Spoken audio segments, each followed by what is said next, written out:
time.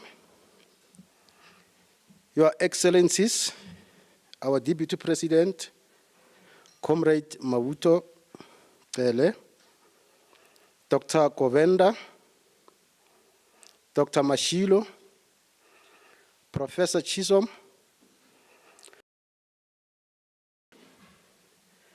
Mamokhetsi, and Zilo, Director from Ditsela. We also having our under the leadership of both Comrade Xolani Dube and Siyanda Mtimkulu, our beloved also joined by the UKZ press represented by AD, all protocol observed. Good morning to you. It is with great honor and privilege to call upon my president to formally open our launch. It's over to you, my president. The podium is yours.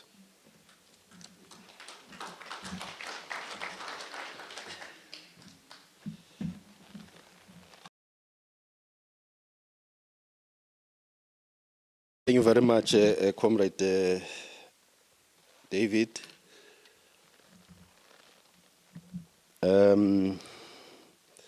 I must start by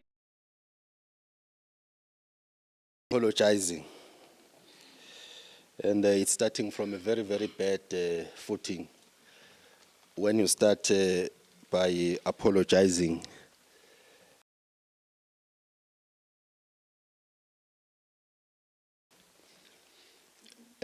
it so happened that when the planning was done, the book launch, so that the NEC will adjourn to join the book launch. So the NEC was supposed to be here, all members of the NEC. However, sometimes conditions dictate otherwise. Have to succumb and not try and oppose such. It is such that the NEC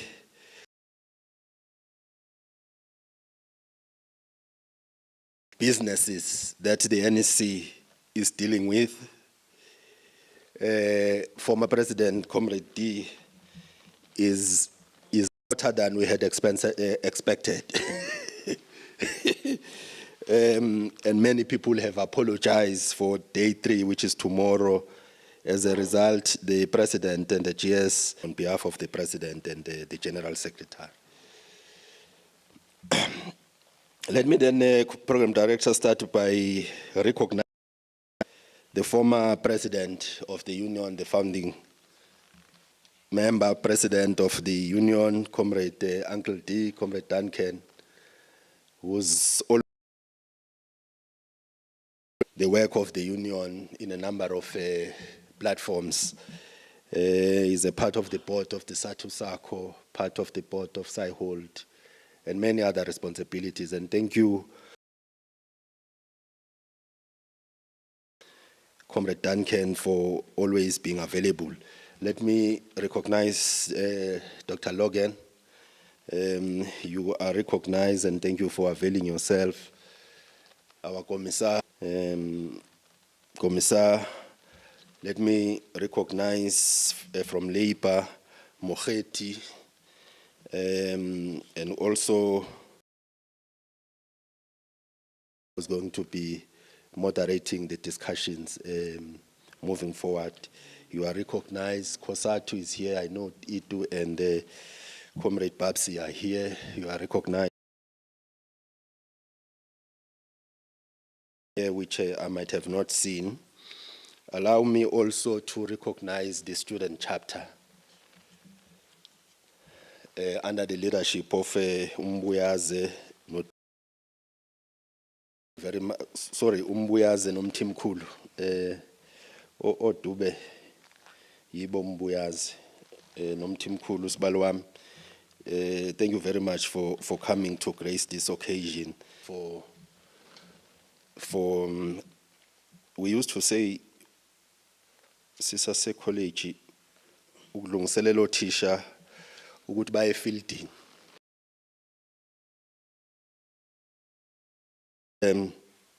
All protocols in case there are people that we might have not recognized. It is an honor for me to have been deployed by the General Secretary on behalf of the NEC to welcome all of you and officially open this groundbreaking ceremony or book launch of a SADTU book.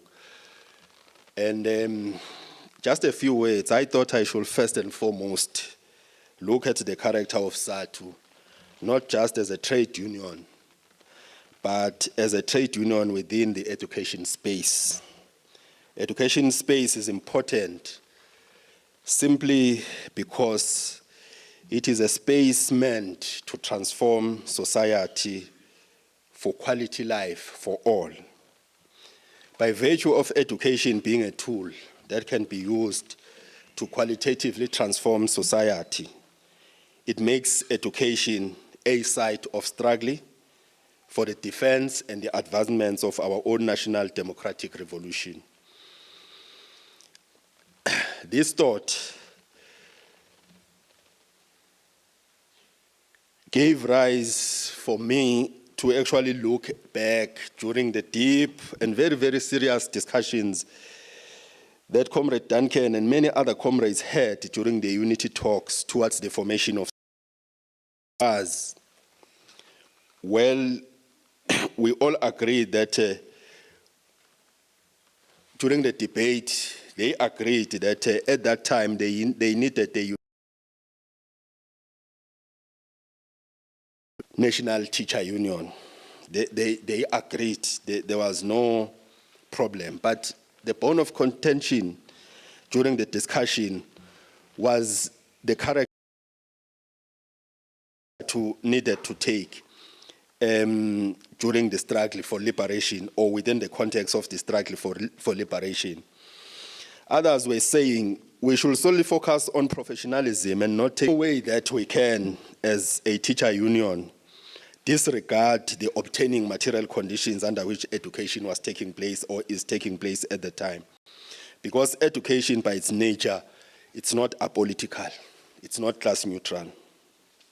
Without going into details, comrades, because I'm not here to make a speech, the details about this debate or the views that emerged out of these discussions, finally, they agreed that SADTU must walk on two legs. SADTU, as a teacher union, must be able to walk on two legs, hence this book launch.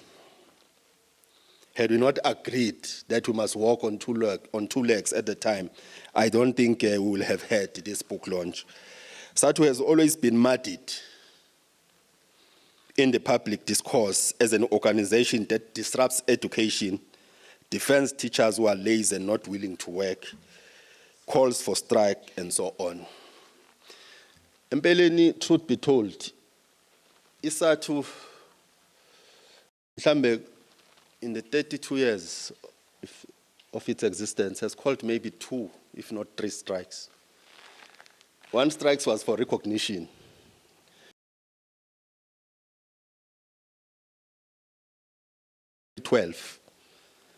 Wherein we had a problem with Bobisu Brian, the then DG. And I think it was only for 1 day. Then there was work to rule. Other than that, I want to dispute that SADTU is calling strikes. You will pardon me, a comrade Itumeleng. The 2007, we had always understood our role as a professional union and revolutionary professional. So it has, SADTU has, since 2012, that SADTU called a strike. The character of SADTU as a revolutionary professional union and members of SADTU as agents of change or agents for qualitative change is clearly articulated in the aim of SADTU's constitution, the preamble of the Constitution. With this, Program Director, I therefore wish to reiterate what I will have said, that SADTU's agenda has always been to transform society. Has not always been confined to work conditions and salaries, but developing policies that advance quality public education for the creation of an egalitarian society. Development through its proximity to the ruling party, through its affiliation to SADTU, through its majority in the bargaining chamber, the LRC, and other policy development platforms.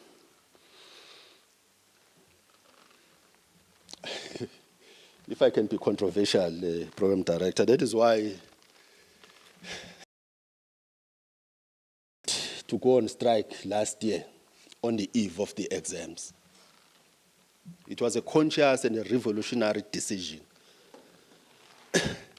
to say not in the name of our, we did not sign for 3%, but the NEC, having applied its mind properly, said, obviously informed by mandate-seeking processes. Because teachers of SADTU are not what is being said in the public domain, my President. There are one or two, like in any other family, but most of them are professional and they are working very hard. Most importantly, Program Director, this book has long been in the making, sengihlala phansi, so that ngingasho ngayitholi sengisho engafanele ngikusho. This book or this launch will have not seen the light of day had it not been for the late Mr. Samuel Fenyane and Professor Michael Cross. God's plans and doings are beyond our comprehension as human beings, because both of them are no more. They are not here to see this launch, which is their work. Mr. Fenyane is a former researcher of SADTU. He was reading for his doctoral degree when he was called to higher services. And Professor Cross was supervising him. This book is an outcome of their discussions. Mr. Fenyane left his human existence in 2015, immediately after initializing this project. And Professor Cross in 2021, after finalizing this project. As to why, only God knows.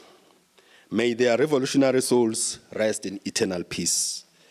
This book, therefore, should serve to immortalize their revolutionary ideas, spirits, and foresight. Program Director, with those few words, you are all welcome, and the book launch is officially opened. I thank you.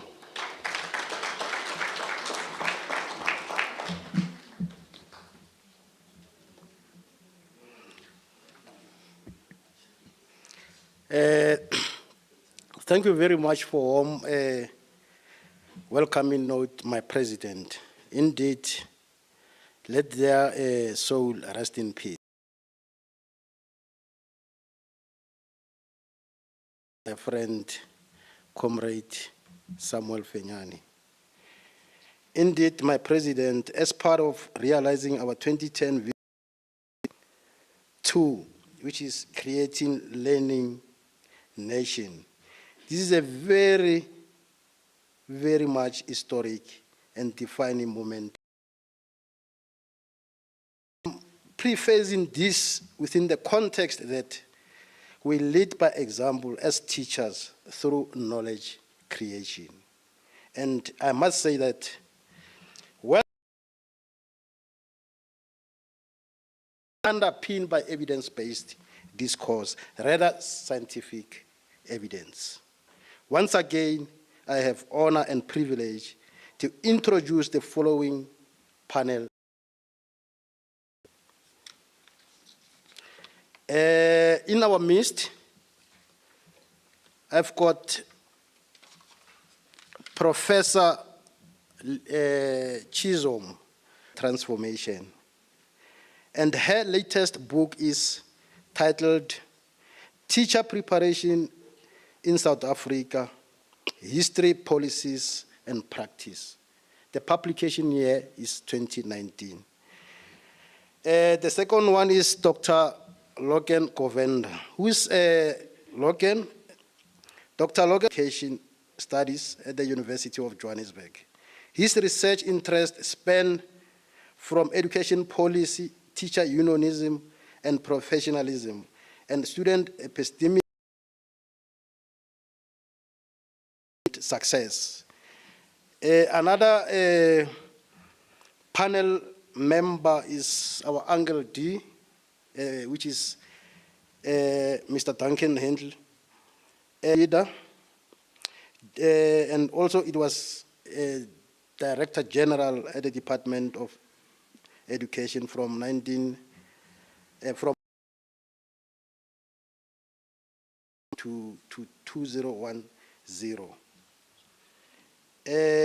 Also in our midst, we've got labor. Recently work with the City of Johannesburg under the portfolio called Environment and Infrastructure. And last but not on the list, I've got Dr. Alex Mashilo, if I'm not mistaken, is well known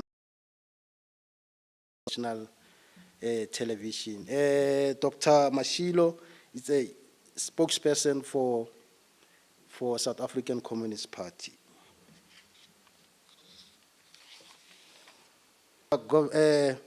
Govender to give us a book overview. Over to you, my doc. The podium is yours.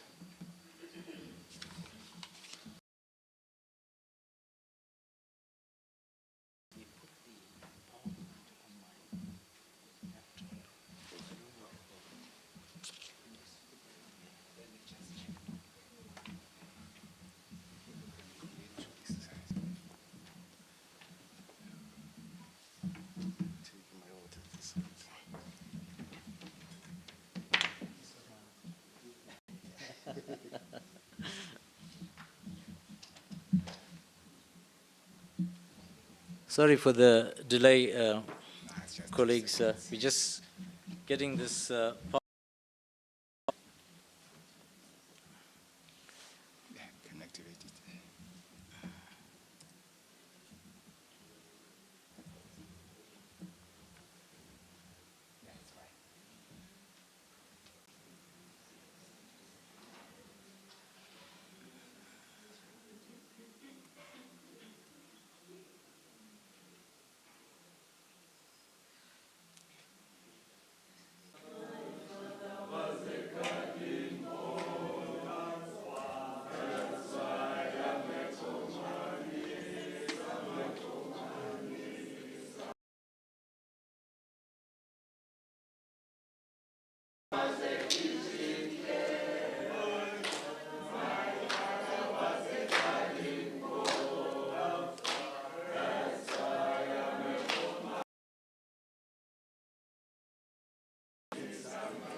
But anyway.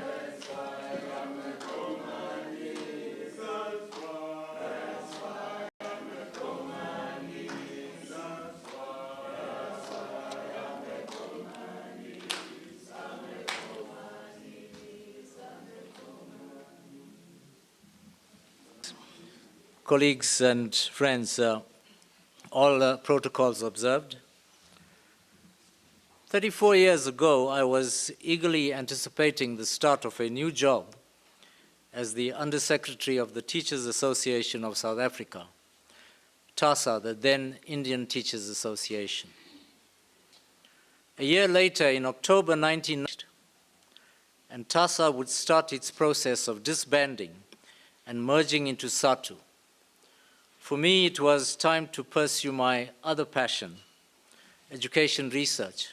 Research interests would be teacher unions and their role in education. Little did I know then that I would eventually have the privilege of co-writing a book on teacher unions, specifically SADTU and the struggle for professional unionism.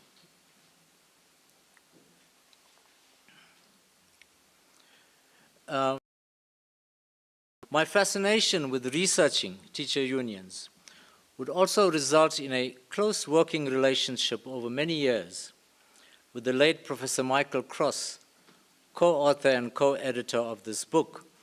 And as you've just heard from the Deputy President, this book would not have seen the light of day had it not been for Michael's single-minded pursuit to see it through to completion. And also, you heard from the Deputy President about the role of Samuel Fanyane, the former head of research at SADTU, who died tragically in 2015.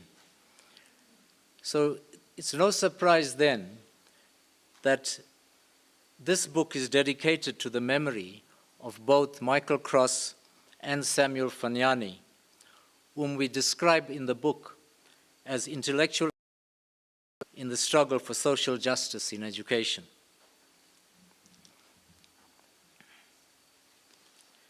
As indicated in the introduction of the book, while SADTU is still seen as a product of the democratic struggle in South Africa, its post-apartheid role in education, together with that of other teacher unions, has become the center of intense debate.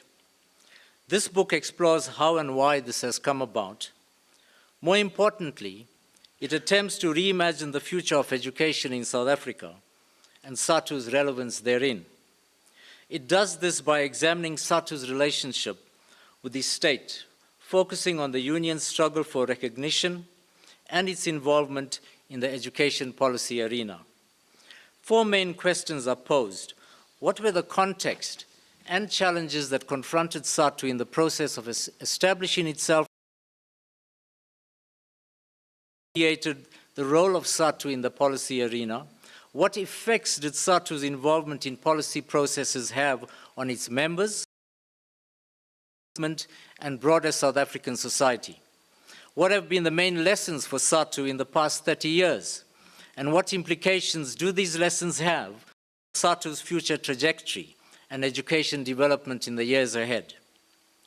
Now, before introducing the various chapters, a brief word on what this book sets out to do and not. Instead, it examines a particular historical period, the 1980s to the present, which saw the intensification of the struggle against and the emergence of the militant teacher unions that led to the formation of SADTU. And it focuses on SADTU's role in and contribution to the development of the book is intended for a wide audience, primarily academics, researchers, and policymakers, but also for students, parents, teachers, and members of teacher unions. Thus, the book's style varies from academic to journalistic. So, all of you will enjoy reading it, I hope. Third, although the individual chapters are self-standing, they cohere around the theme of professional unionism, which is the theme of today's panel discussion as well. Now, Chapter 1, SADTU and the Origins of Professional Unionism, by Iron Rensburg, whom many of you will know as the former General Secretary of the NECC, and also the former Vice-Chancellor of the university where I work, the University of Johannesburg. Now, Iron describes the social and political forces that shaped SADTU's formation from the 1980s and its role in contributing to building the post-apartheid education system. Of particular interest is the development of an alternative and democratic conception of teacher professionalism based on both the recognition of the rights of teachers as workers and as professionals. SADTU's evolution and its conception of and struggle for professional unionism are analyzed through key shifts in the collective action strategies it pursued to establish, firstly, a non-racial teachers union and a non-racial education system.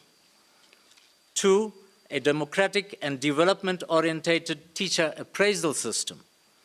3, a culture of politics of teaching that incorporates a democratic restructuring and rationalization of apartheid education. Now, the chapter concludes with a reflection on the impact of the transition to democracy in the early 1990s as a social movement union, had given way to a narrower unionist-focused at the expense of professionalism. And development of SADTU, an insider's perspective, and I do hope some of our colleagues from COSATU are here. The late Ketsi Laoko, a former COSATU Federation's role and its impact on the development of SADTU. The chapter argues that SADTU's prioritization of unionism instead of professionalism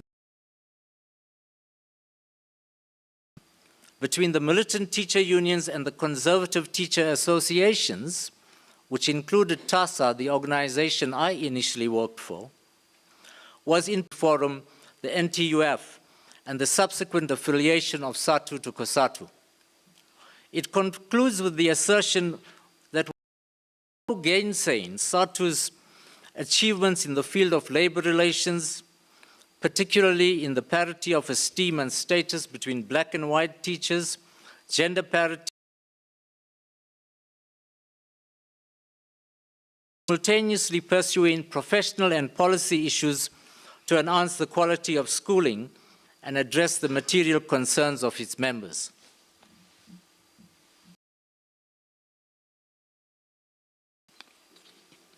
I need my question, especially if I speak for more than 10 minutes.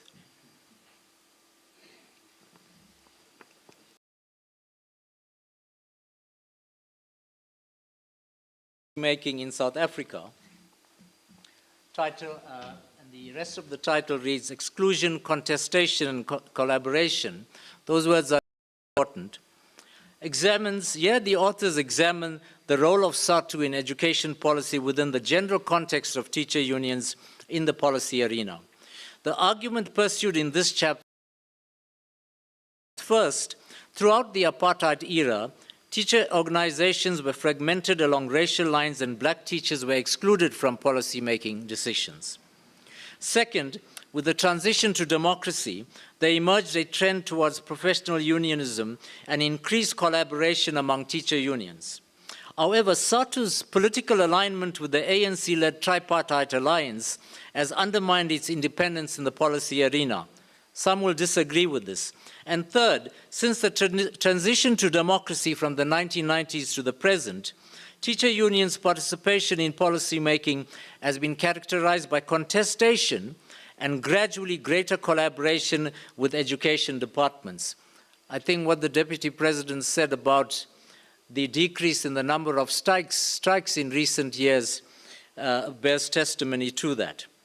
The chapter concludes with the observation that the key policy challenge confronting SADTU is to deepen the professional dimension of its policy work whereby, as the largest teachers' union in the country, and we should not forget that SADTU is the largest teachers' union in the country, it is seen to lead the development of policies that benefit its key beneficiaries,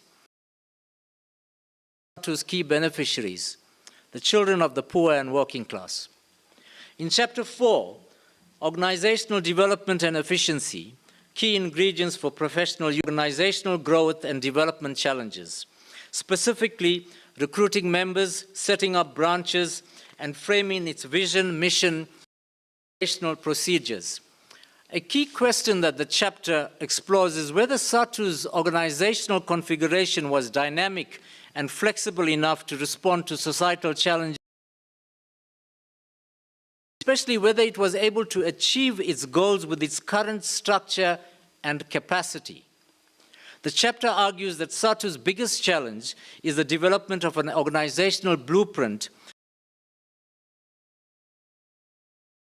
with what might be termed 21st century unionism, giving equal attention to both labor and professional issues, and accounting for technological challenges being unleashed by the fourth industrial revolution. Of the debate in the promotion of teacher accountability, here the authors assess the role that SADTU has played in the development of teacher professionalism,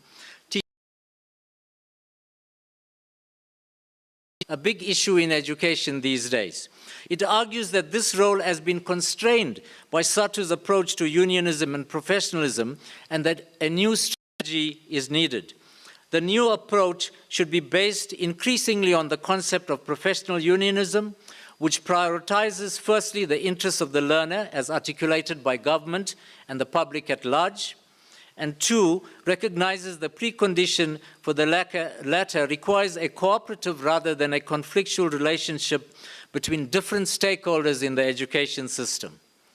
Professional unionism can also strengthen and enhance the accountability of all stakeholders through an agreed framework clearly identifying the roles and responsibilities of different stakeholders in addressing the challenges that confront the education system, not just teachers, but parents, communities, and others. Now, Chapter 6, Leaders, Leadership, and Change in SADTU. This is a fascinating chapter written by the late Professor Cross, as well as SADTU's very own David Matsepa, my colleague sitting here next to me. In this chapter, they map out the and the lessons and inferences that can be extracted from its experiences to inform its future as a professional teachers' union. The chapter pays attention to 5 systematic approach to the history of SADTU, 2, the backgrounds and the social and educational context which influenced SADTU's leaders and informed and shaped the nature of their leadership practices, 3, 4, the relationship of SADTU leaders with its membership and the impact of this relationship in enhancing and promoting better educational outcomes. And 5, very importantly, the leadership legacy. Now, the main argument put forward in this chapter is that as SADTU has evolved as an organization over the years, to have found it very difficult to draw fully on the political energy, the organizational discipline, the value framework, and adaptability that of leaders. The chapter concludes by exhorting SADTU leaders to be more transformational in their leadership approach, assert the union's relative autonomy from external forces, engage in critical introspection, and combat the organization's negative public image. Chapter 7, SADTU's future role in the South African education landscape, written by my colleague at UJ, Ahmed Essop, contends that the union's future role as a key role player in education is dependent on SADTU reimagining its role and reclaiming its historical promise in contributing to the transformation of the education system. This requires rethinking SADTU's role and understanding of 6 key issues. 1, reclaiming its roots as a social movement union. 2, advocating and campaigning for education transformation, not to say it hasn't been doing this.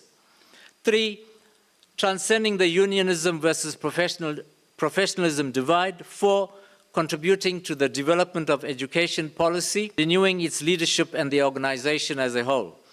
The chapter concludes that for the continued relevance, SADTU needs to build and strengthen its alliance with civil society organizations, especially those that criticize SADTU and other organizations in the alliance, reset the balance between unionism and professionalism. It will be interesting to hear members of the panel's view on this emphasis that perspective that the book takes. Now, the conclusion methodological insights from the research and proposes priority programs that both SADTU and other teacher unions should consider if they are to remain relevant in the 21st century and of relative autonomy and social movement unionism emerge as critical constructs that can inform teacher union development trajectories in South Africa. Such methodological perspective, we emphasize that the power of history and historical inquiry serve as an important epistemological lens for our study, while activity in research, especially supported by external partners, as was the case in this study, remains an ongoing challenge. Importantly, in the present local and global calibrate an education system that is responsive to emerging social, economic, and development imperatives. These include, among others, the national reading and literacy crisis, fourth industrial revolution, and pandemics. Teacher unionism in the 21st century will not only have to straddle the traditional unionism versus professionalism divide, but must also embrace these new challenges and their implications for school curricula, teacher education development, and classroom pedagogy. I think I should take this out, eh? Let me take this out.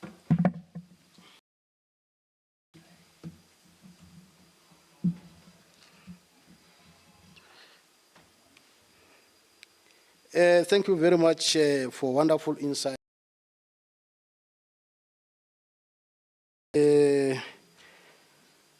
I want to attest to the notion that the book was long overdue, since 2015. I remember during the conceptualization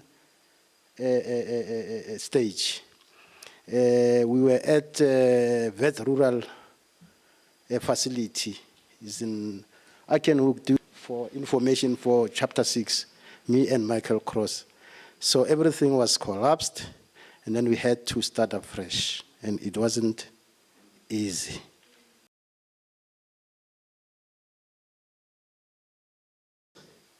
We have produced more than 10 publications. 12 this year. I've produced 2 peer co-authoring by Comrade Mukwena Maluleke. But throughout, we were 3 with the late Michael Cross. And I must say that our profound contribution to knowledge is beginning to be recognized by the globe, because our work has been cited from Asia to Europe. With those words, our panel discussion is going to lead by Professor Chisholm. Over to you, my prof.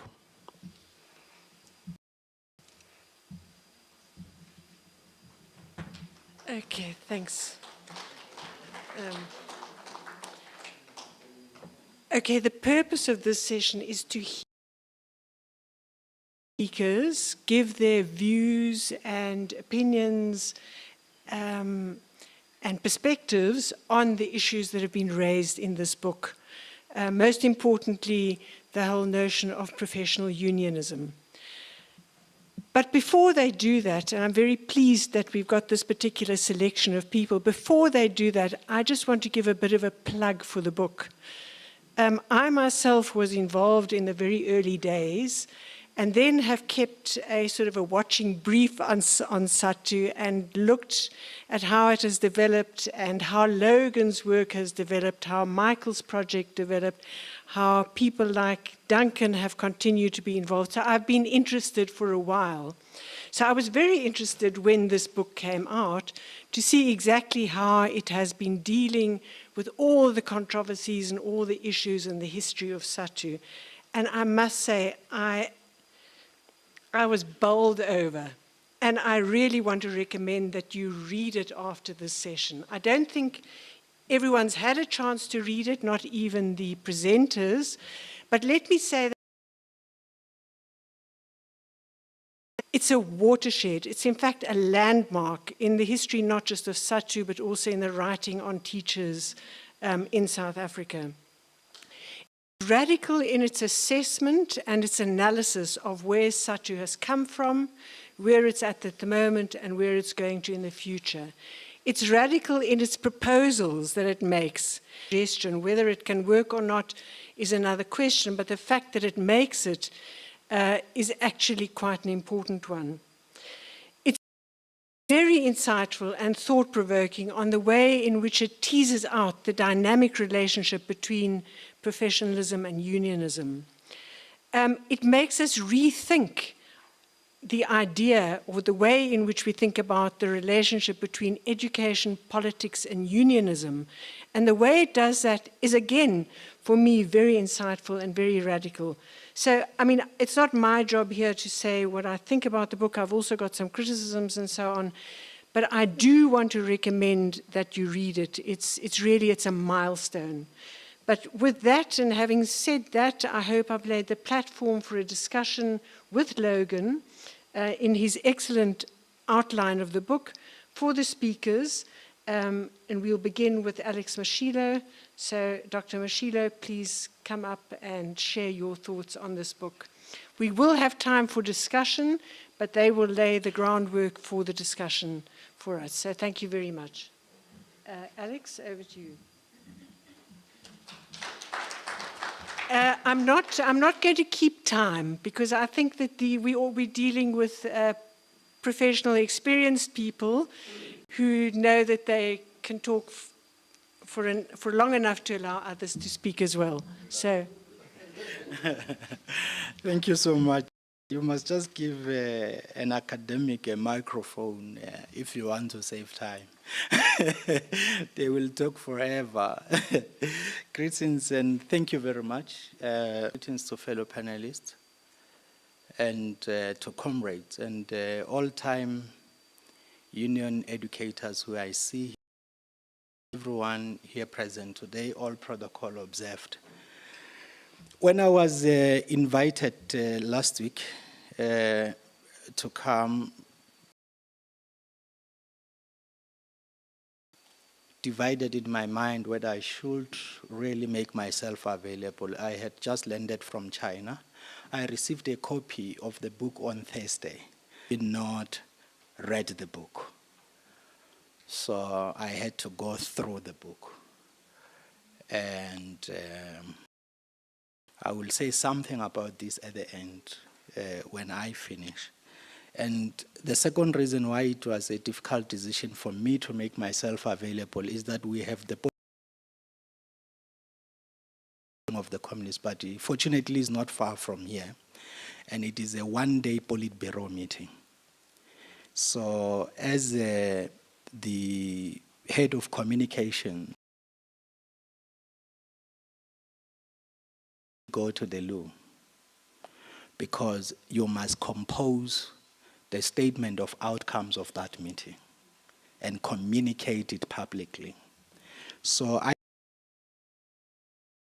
release me just for me to come here and say I didn't run away. And unfortunately, because of those time constraints, I'm not going to be able to stay. I have Sunday, and then there is this funeral taking place tomorrow. So my profuse apologies for not being here. When you attend a book launch, you really need to be there and deal with the debates. And thank you, our moderator. You asked me if I read the book. I hope that I answered the question. And firstly, let me take this opportunity to thank SADTU for this project. As a young trade unionist myself, the first time, and please pardon me if I was ignorant, the first time I came across a trade union with someone who has a doctorate in its staff complement was in Germany. It was during our relationship as metal, IG Metal. I was so impressed. And due to advances that, among other unions, SADTU fought for, you have Dr. Matsepe there. That talks to SADTU as a professional union. I will come to that. And he just mentioned the number of peer-reviewed publications. We are not telling our own story. If you go to the bookshops in South Africa, you can go to Exclusive Books, you can go to any. Most of the books you read there about unions and working class movements do not come from within those movements. And the things are not really so good about those movements. Of course, some of the books, criticisms, need us. SADTU was formed in 1990, according to the history of the union and the book. But its formation, it has a prehistory, according to the first chapter in the book. That first chapter reviews the formation of professional unionism, and it goes back to 1975.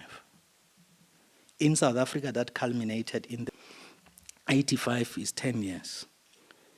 1995 is 20, it's 20 years, and then you take away 5 years, it's a 15-year period.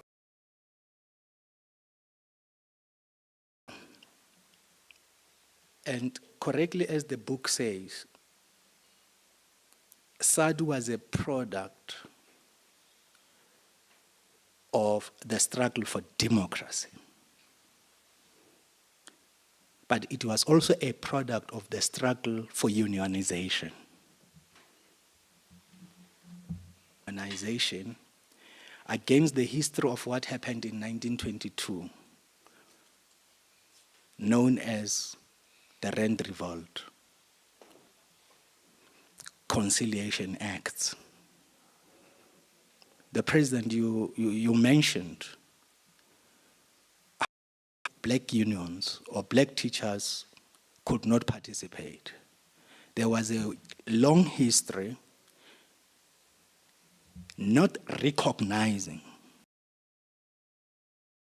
as employees. So the first struggle that black workers had to win was the struggle to be recognized as employees. Then followed the struggle leading up to the formation of SADTU.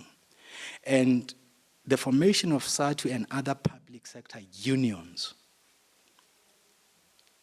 carries for us a particular rich history. And this book battles with that quite a lot. You go back to the 1800s. That occurred in the mid-18th century in England as what Marx called the classic ground of the capitalist mode of production. Historically, unions were understood from the point of view of industrial unionism.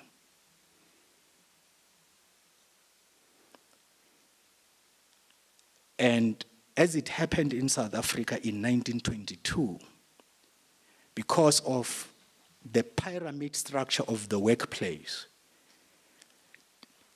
at some point in their development, craft unions were dominant.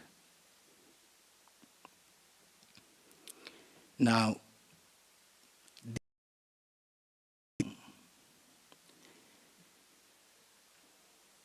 that requires an addition in the material we use in our universities.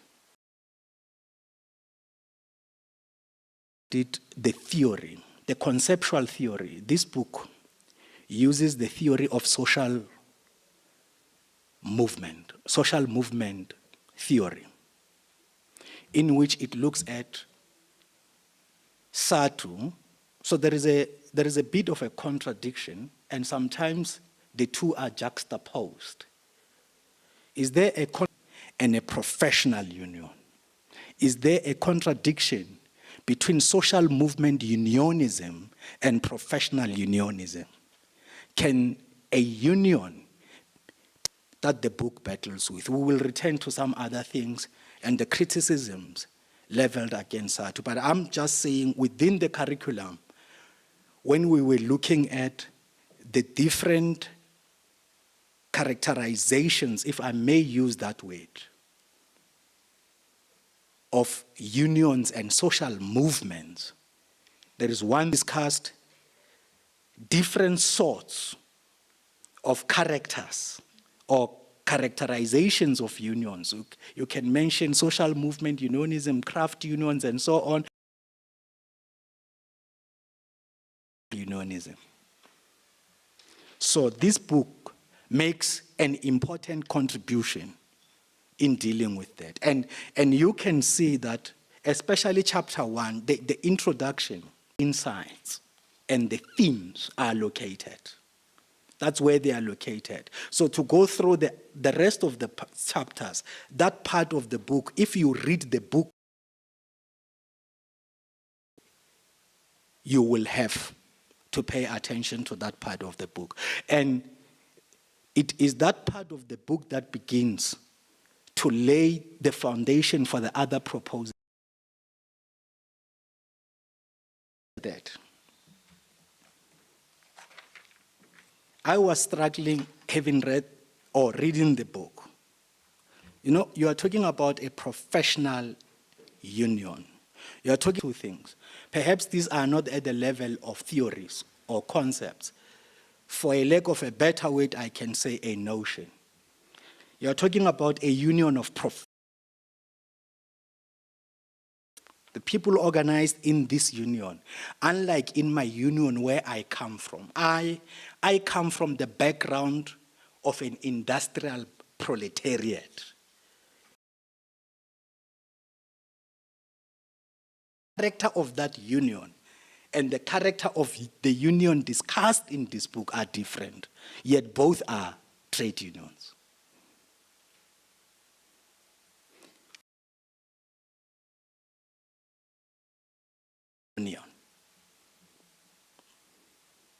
So it is professionals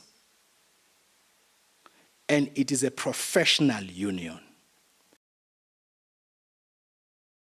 At least all of us appreciate the professionals that SADTU organizes.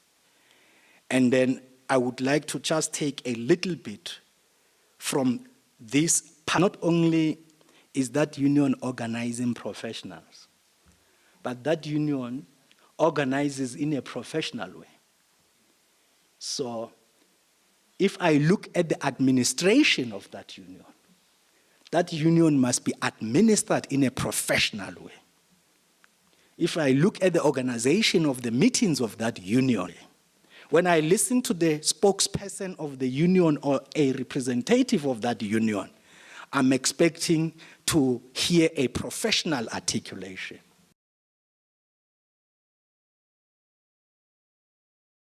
Round of the proletarians, industrial unions, there they give you demands.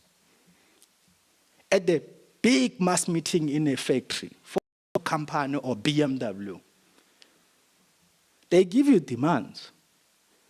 So as a shop steward or an organizer, you are left with, and I'm raising this because now I'm linking between the professionals in the union and the professional union.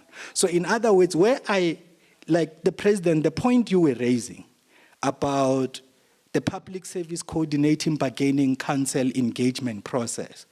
So I would expect a mandate from a professionals union to come forward to the table in a professionally considered way.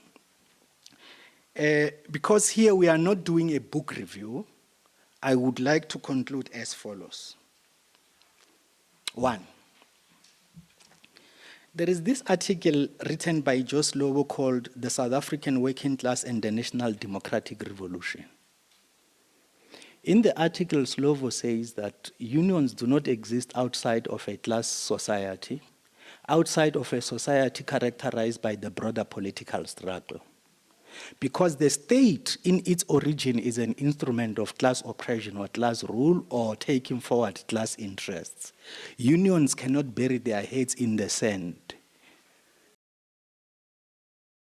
and turn their back against the broader political struggle.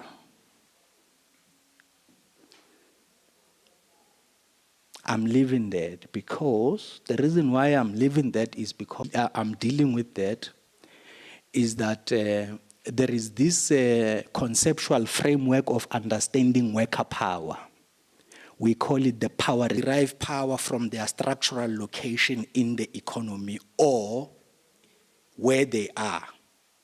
So by merely being a teacher, you are in a particular structural location. If you withdraw your labor in that particular location, something happens in the system. So we will talk about association. The fact that you came together to form SADTU, you have come together into an association, and associating in that way gives you associational power. There is institutional power, the one you were referring to when you talk about cutting short. Workers, and this goes for professionals, can wage struggles, but at the end of the day, they need all power resources. A power derived from entering into coalition and alliances. If you subtract yourself from that, you are engaging in logical disarmament, but you are disarming yourself.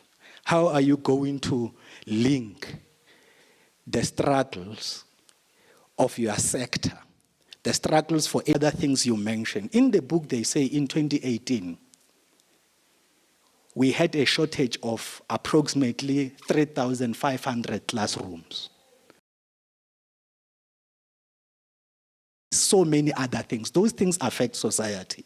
You need to mobilize society to have those things. And as I read that part, I concluded, we are running short of classroom, but at the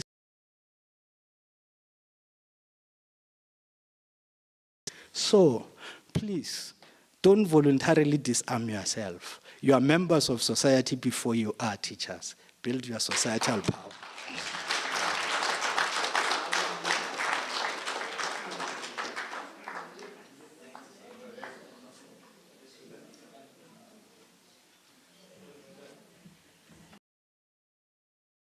Dr. Mashilo, thank you.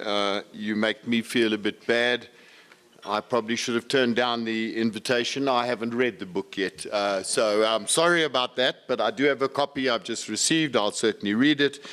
But the leadership of the Union, Deputy President, honored guests, colleagues, comrades, friends, all. Let me start also by congratulating the Union and Dr. Governor. It is indeed long overdue. I'm looking forward to reading it.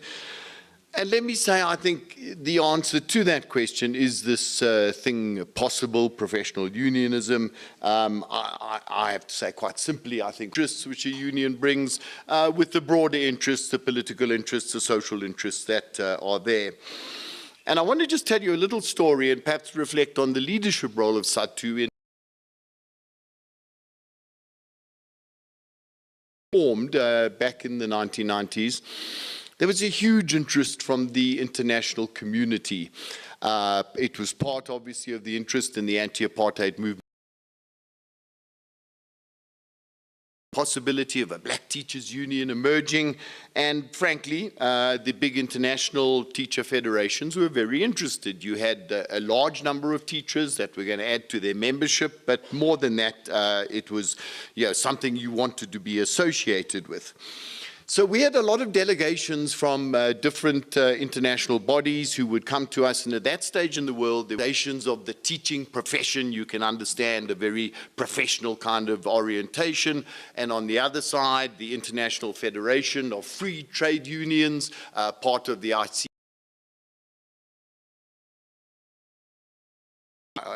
orientation union, and delegations from both of those used to come to the emerging SADTU and saying, look, we want to work with you, we want to help you, and of course,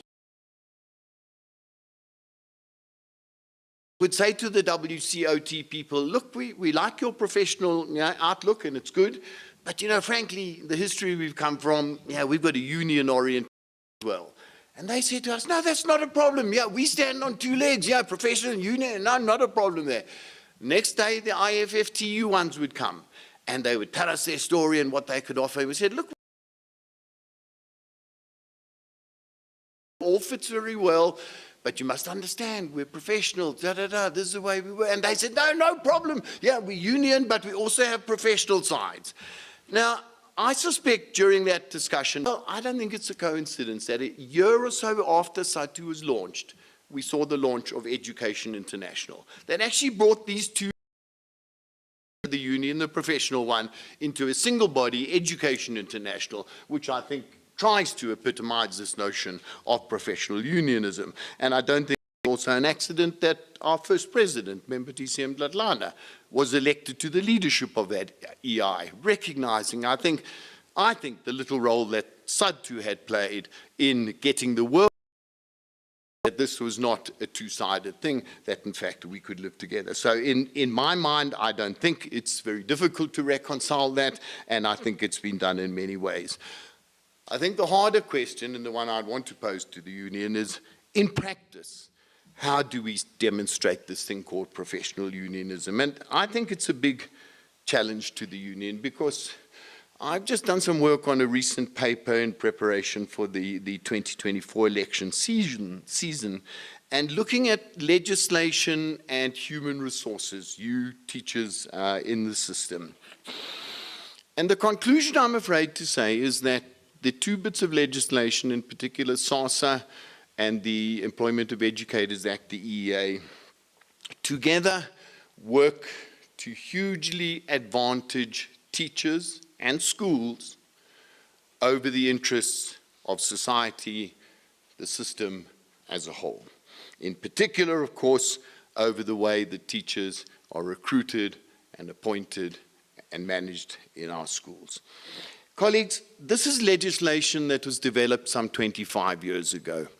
It is time that we ask what this legislation does, which I have to say gives both SGBs and teacher unions extraordinary powers around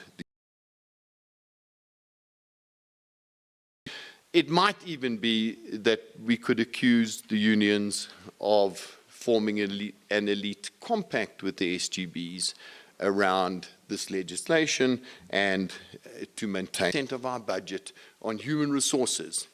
It's the one thing the government has least control over. Government, Department of Education, you may not know this, has human resource development strategy. How are we going to develop our teachers? That's all very well. It's actually the soft side of things. It's easy to have and get done. We have no strategy that is able to say, this teacher in that school, off you go. Some of you might recall the late Feroz Patel, who used to be in the department, and he trained also down in Durban, lived in Phoenix. Saying, there's a school up here in Lenasia, they need you, off you go. Nobody asked him, nobody asked the school. The system knew that they needed a teacher there. When I was working in the department, I got a visit from a school from Eersterus. They hadn't had a maths teacher for over a year, and they came to us in the office and said, please, can't you help us? I happen to know that at a school not far from that one, there were 4 maths teachers. 2 of them were very good sports coaches, so they were kept at the school. Could the department say to one of those maths teachers, off you go, mile down the road, it's not as if we're moving you to another province, mile down the road, school needs you. No, it can't happen. Didn't happen. Those teachers, those children sat without. And the truth is, this is having an impact, I think, on equity. We know what's happening. The best qualified, the best experienced teachers are migrating into your nice urban schools. The lights work, the photocopier works, the children are well behaved. They're nice to teach there. Of course you're going to go there. Others, well, see if you can find a job somewhere else. The student cohort that is here today, it doesn't help you. At the moment, when you make an application, you have to apply to 100 different schools that you don't know and hope one of them you'll know a teacher here, he can talk to you in the governing body and see if you can organize something. I put in one application. I said, I want a job. And later on, I got a letter saying there's a job at that school, take it or not. Yeah? Colleagues, we've got to find some way to stop this in the interest of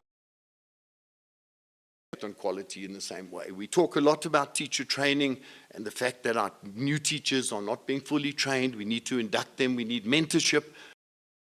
that if you can't place teachers, if you can't say, look, here's a young maths teacher, we want to put him with the senior one over there, you can't take them and put him in that school. No, he's applying for that school over there, and anyway, that school. This way, particularly, I think, as our resources are getting tighter and tighter. So my question, and I'll leave it at this, the system as it's working now, keep that union cap on and say, look, why should we rock the boat? It's not for us to do it. It's working for us. It's fine.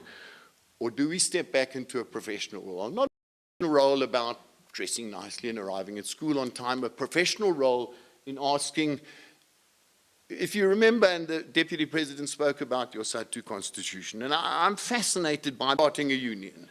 It doesn't say because we're badly paid or because our conditions of service are terrible, because we need transformation. That's why we have a union. Deal with these other things, but the reason for our existence is because we did that transformation. That transformation hasn't happened yet, and there's legislation that is preventing it.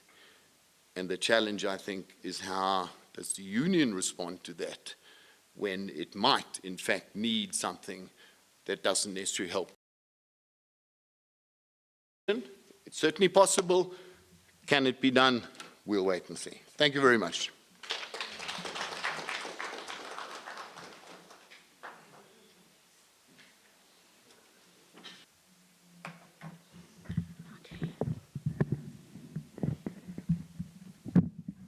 Hello, everybody. The disadvantages of being short.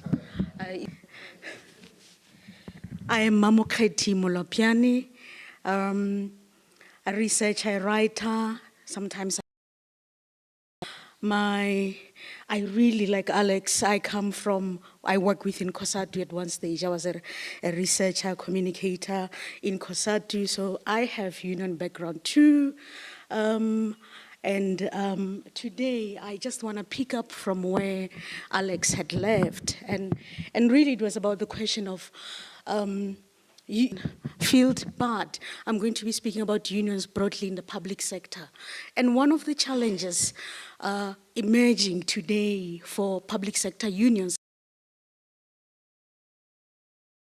the existential question really is, how relevant are we in today's context, and how relevant are we into the working age group of young people that are coming, that are either entering critical? That's also a question that perhaps this book launch and going through that book will help union leaders and about it to say, where do we place ourselves in the future of work, even if we are a union that for a reason we seem certain that there is work for us, but where do we place ourselves in the changing workplace in terms of technological impact, but also in terms of the changing nature of the worker and the changing, the emerging, that appears simply because of class location within class location and the contradiction within that class location. And then I want to go touch more on what a union leader, before you are a union member, you are a member of society. That is quite critical. And I think when I was asked to discuss this on the profession, to really the modern sociologist Father Weber, when he talked about politics as beruf, as a vocation, as a calling, and when I talk leadership that SADTU has, or the kind of leadership that must be within SADTU, and it's quite critical, I think. We look at the paradox and of the challenges that the leaders are facing in today, but also the kind of leaders that are going to be taking the union forward as global economy changes, as the role of education is critical, but has changed from what it was 10 years ago. It's as much relevant as it was then, but it has changed, and the impact or the implications of technology on society, technology on government that has the bulk of the funding that drives education, that is quite important. But it is quite critical for leaders to do say professional unionism or professional union. What do we mean? Do we want to be a union that advocates and influence the development of policy, or do we it's that which affect the classroom, that goes beyond the classroom, that affects the child outside the classroom? And I want to use an example of the worked in significantly the mining sector. In one of the public imbizos that involved the department, the stakeholders, labor, the communities, and it was in the Northern Cape at that time. Speeches were given, government officials, and among the audience, of course, were a lot of young people. And of course, that one of the key speeches that were given, that they are a key stakeholder in that area, as more activities were coming, but also as minds in that area are adapting to technology.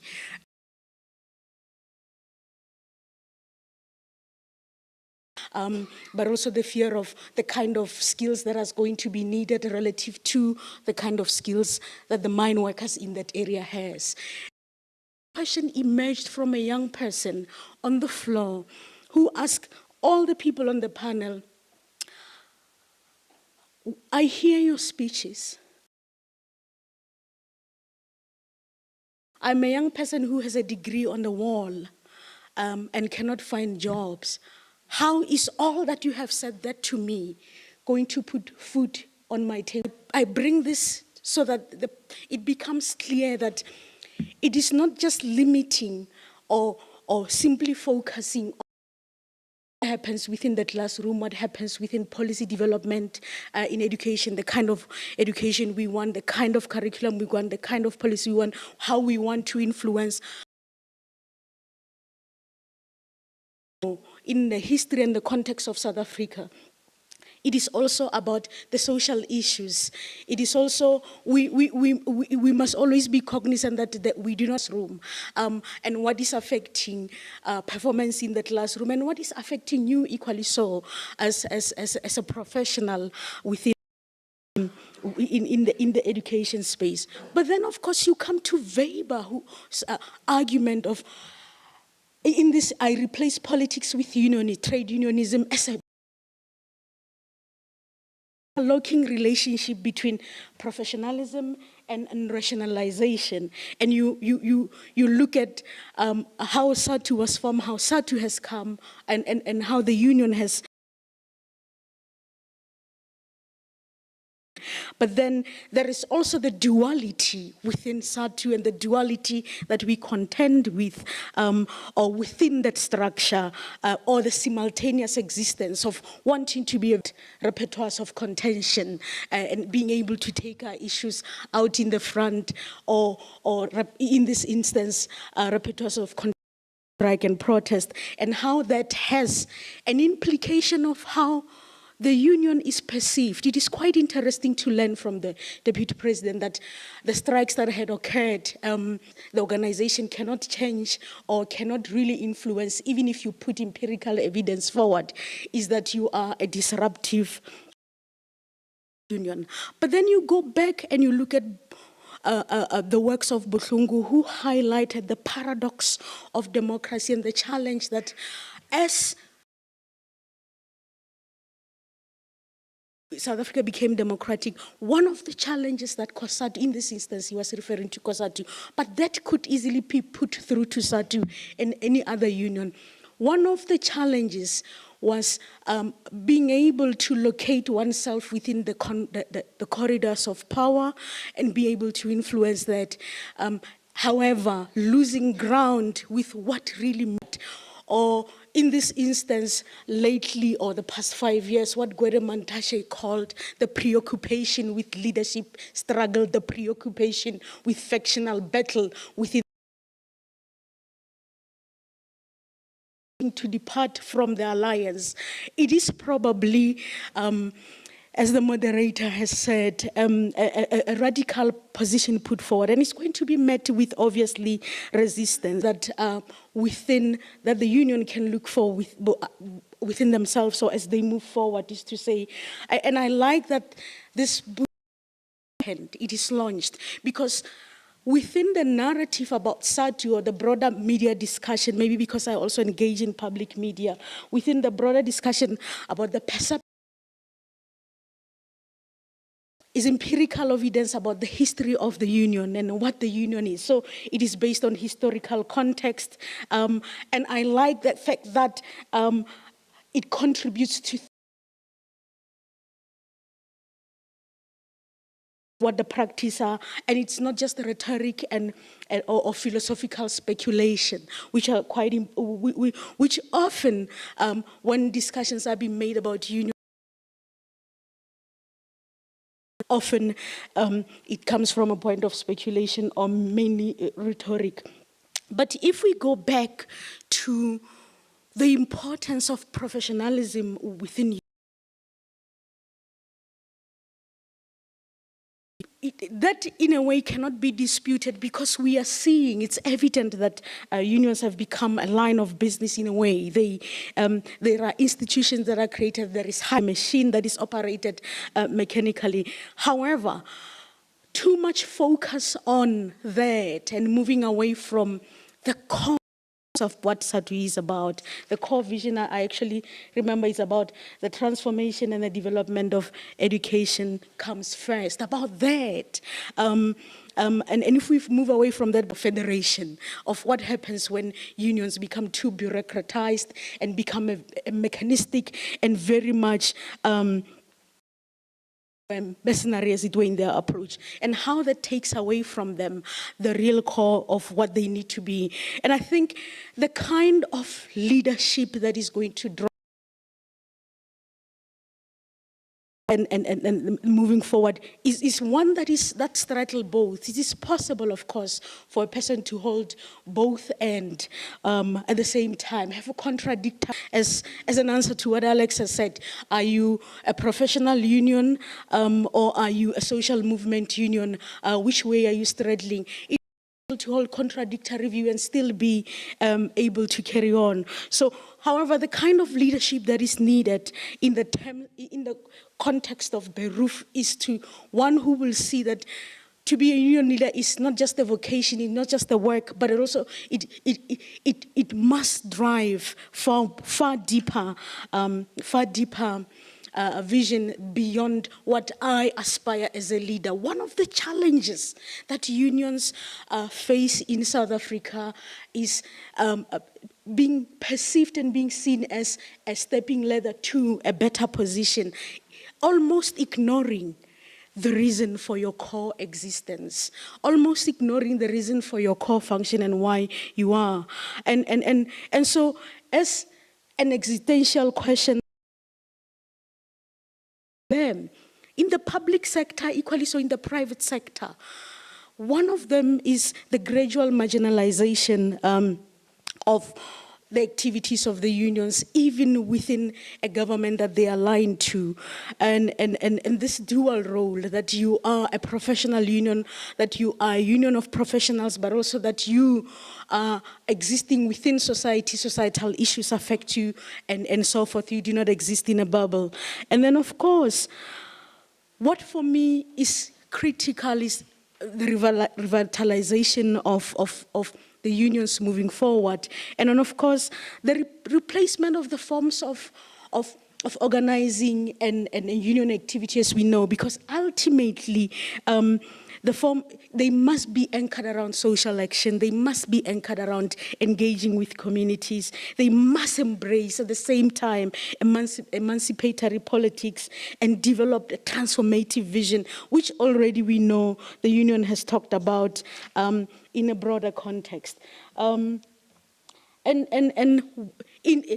Within internally, one of the challenges you're going to face as unions, as a union, is the issue of class location and the difference that emerges from within, and how you, within the same organization, there's going to be differing views that departs completely from what may be perceived as the direction that they are taking or a union is taking. And that is going to be critical as to whether the union survives or not, perhaps more so than the implication of technological impact on unions, the implication of the changing pace of the global economy, the changing nature of what education is seen as, how it is positioned globally, and the role of unions in the broader context of South Africa. Ultimately, I think there is consensus within this room that there's a correlation between the quality of the education system and the quality of the teacher. So again, the word professionalism, it's quite important, and it's quite encouraging that the launch of this book has sought to interrogate it, even when that interrogation might bring about thorn on the side kind of findings, might bring about that which makes SADTU extremely uncomfortable, but also that which makes leadership uncomfortable.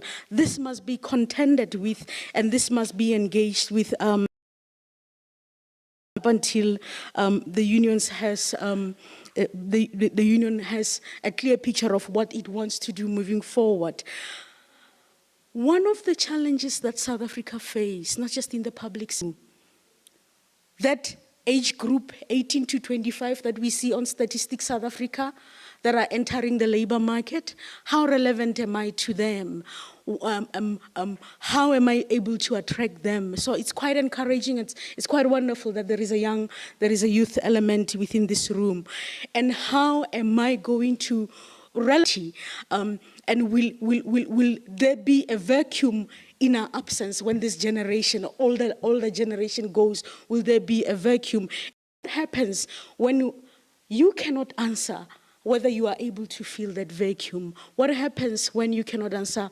Are we attracting more young people into the union? Why to do teacher training? Do not see the need to be union members? This is just not for SADTU, by the way. It is a broader question.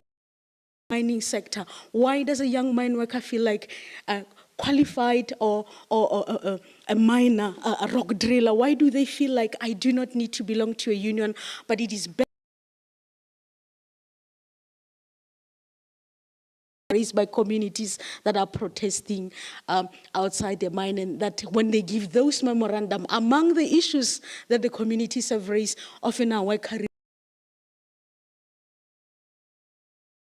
Moving forward, that beyond interrogating whether you of direction you are taking, the characteristics, so to speak, of what SADTU is, it is quite important to place ourselves in contemporary context of what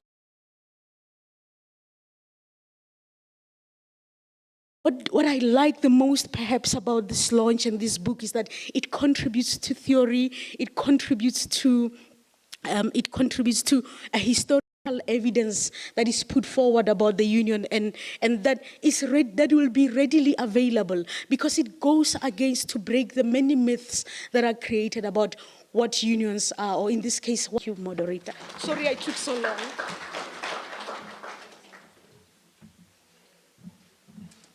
Thank you very much, and also thank you to Buto and to Comrade David for enabling these perspectives to be put forward and for this platform to exist. So we now have time for questions. I'm not what everyone has said, just to say that for me the key issues that have come out are those of social movement, unionism, human resource strategy, and the international impact, that whatever this union does, what SADTU does, it also impacts internationally. So for questions, do you want to come to the, or can you just speak? Just introduce yourself before you. In fact, why don't we bring Duncan, Moheti, and Logan to come and sit over here? There are chairs. And then you can address your questions to them and they can just... Thank you so much. My name is Itumeleng. I am of SADTU. I have some. Actually, first let's appreciate SADTU, the teachers, for the work they've done. Yeah. That's how we call it. Yeah. What comes to mind? I'm having listened to the inputs by the panelists, and just that Alex is not here, but he's touched on some critical points. And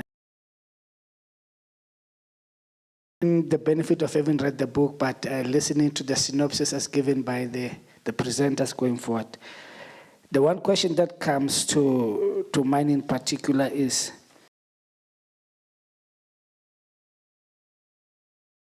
the issue of transformation. That's one of the key points, because the question is transformation itself salient or disruptive? You have to reverse the long-standing institutionalized, whether you can call it atrocities or whatever, but to uproot that thing, do we have to go salient?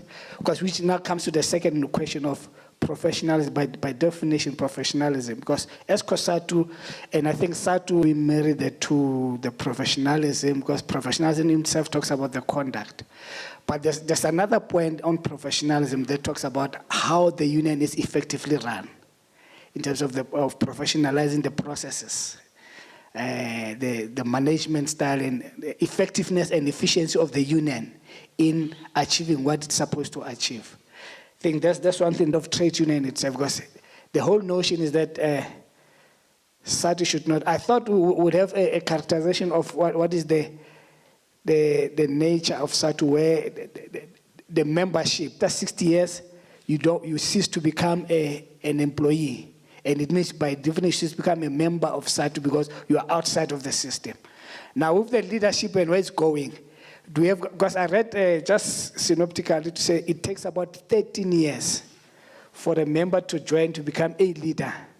Through the processes, you start here, then at the site, then from there you move to the region. When you start to now with the question that says, with the aging profession, to what extent is it helping to the sustainability of SADTU with that principle itself?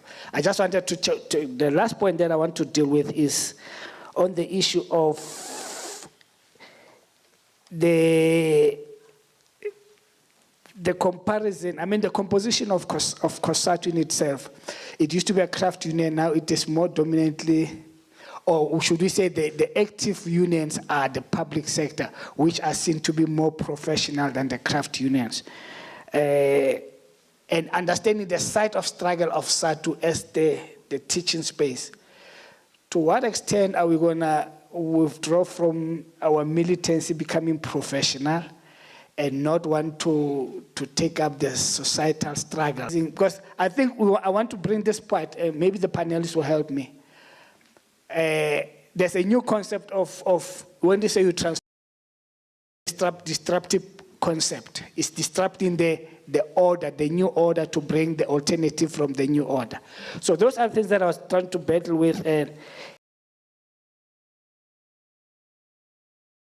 as the last point, because I am from a public sector union myself. Before I could join SADTU, I'm from Dinosa, the nurses.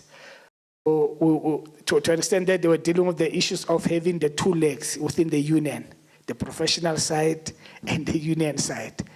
I'm not sure to what extent is SADTU battling with that, or by the outcome they achieve without compromising them. Because I can be militant but still achieve the outcome as a teacher from what I need to do.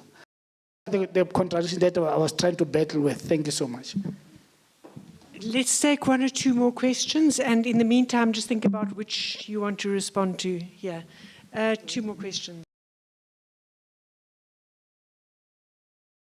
Be destructive, comrade. So, my name is Maki Nabeni. I'm from the Development Institute for Trade Labor, Titsila in short. Mine is not a question, per se, but a short contribution to the discussions that we're having here. As one was perusing, the book, what came to mind was something that is related to a book that was written by Professor William Mahoba. The book's title is called, The Cockerel, okay? I'll come to that because it's very much related. In my view, there's professionalism and professionalism, okay? But in a class, related, composed, society, who defines, professionalism, okay? Because professionalism is not void of any, class, content, given the unequal power relations, in any society. Okay. And what also made one, to think about that book, because in the context of that book, which is very much, related, to this one, it also talks about professionalism. But the question there was related to managerialism. Here's a short story. And when he arrives there, it's a panel of all white males. The question arises, where did you learn your managerial skills? And his response was, I grew up as a shepherd. And then everybody looked around and started giggling, okay? Because in terms of their class position and understanding of managerialism or professionalism, it's informed by their class position, in society. It's an interesting book, to read and try and relate, to the one we're discussing, today. So it also, if, the book, professionalism, to be precise, is defined out of, class relations. Last, but not the least, I want to thank, to applaud the comrades, who made an effort in, writing, the SADTU. What, in my view, is lacking is to talk about revolutionary professionalism, okay? Because in the formation of SADTU and the need, to form the union, okay? Because, to form a union, is not an act of charity. It's informed by the material conditions in which comrades, found themselves. It happens in any, sector, okay? Revolutionary professionalism, so as to define you, yourself, because from the input, by the panels, why, SADTU was formed, because comrades saw a need to transform, education, and therefore that required, a struggle, okay. So, just, to close, Comrade Mamredi, you spoke about the young people, distancing themselves, from joining the unions. I know you're drawing from your own experiences, okay. That reality, is there, okay. But however, practically, young people are now starting to gravitate, towards one, the level of, consciousness, okay. When people graduate and start, to get certificates, of course, they have their own aspirations, okay. But when the reality hits, when people start not to get, the jobs that they aspire to, then now they start to see. So I thought I should make those inputs. Thanks, Chair. Thanks. There was another question.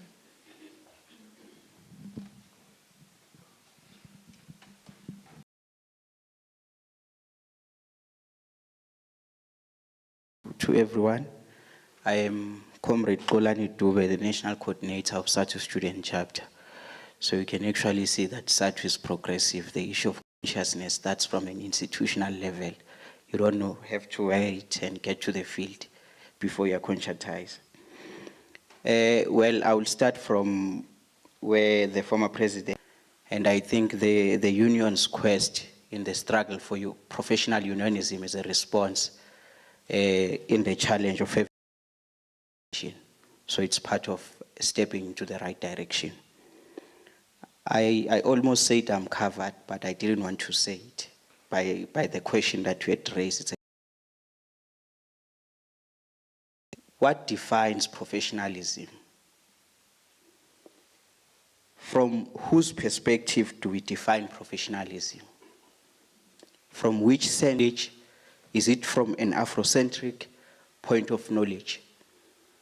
Because we would find ourselves battling the definition of professionalism only to find that it doesn't involve our lived experiences as Africans. And that will be the problem that we'll have. The reason why I'm raising this, Dr. Matsipe, is the fact that SADTU itself has engaged itself in a decolonial agenda. So one day we would find ourselves in a locked hall speaking about,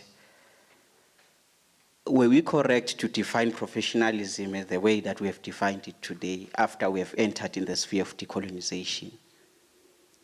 Probably will change the direction, I don't know. But I'm concerned from whose perspective is a professional. Does it involve everyone's lived experiences, or it involves a certain quota of people within our society? Because we have all agreed that before we are members of any union, we are members of the society. So for any definition that comes in, it speaks to our lived experiences. And thanks to everyone. Okay, thanks. What I want to do now is invite the speakers to respond to any one of the questions that have been raised from the floor. Mama Kheti, shall we start with you? Do you want to come here?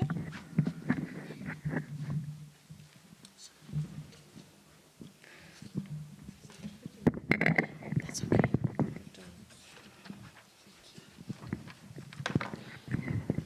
Thanks for the questions. In terms of okay.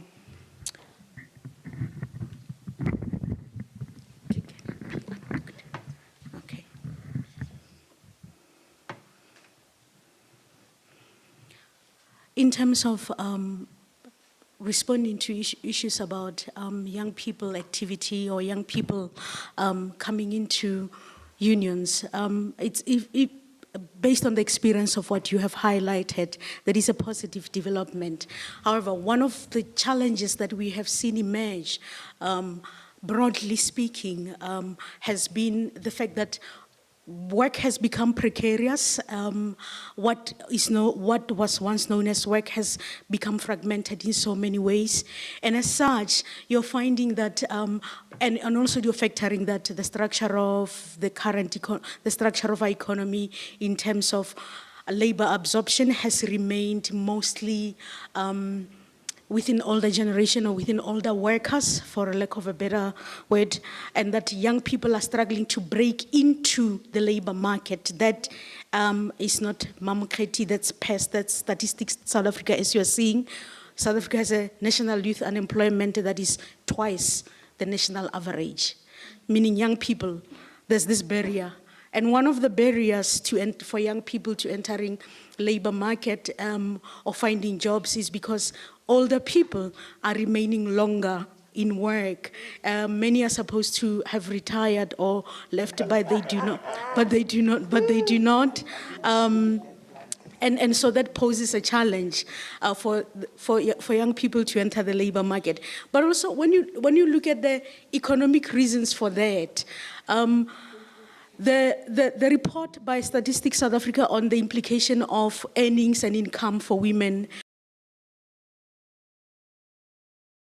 gives us clarity in a sense that it says for much older workers, the savings mechanism or the culture of saving has not existed that long because many did not, also because the income has not caught up, you know, when you look at the kind of incomes that they have. And so there's this continuous barrier that prevents young people from entering the labor market. And when they don't enter the labor market, and they are home, many young people, for example, in rural areas, practical lived examples. Many young people in rural areas that are not closer to find a union office and inquire if I can afford to be a member because one, they do not have an income. Two, traveling to almost 200 rand, depending whichever village they are coming from. My home village is Fafung. To travel to Bretz, which is the nearest town, a young person to return to work, who does not have the 350 grants, or even when they get that grant, it is not a priority to say, I'm not working, but I'm interested in, some of the offices are in town, regional or branches are in town, so I want to go there. That becomes the barrier. But also, the economic realities and the priorities, what do I spend my money on? For many young people, to even be able to travel to the local government to get Z83 forms, that's over 70 rand. That income they don't have.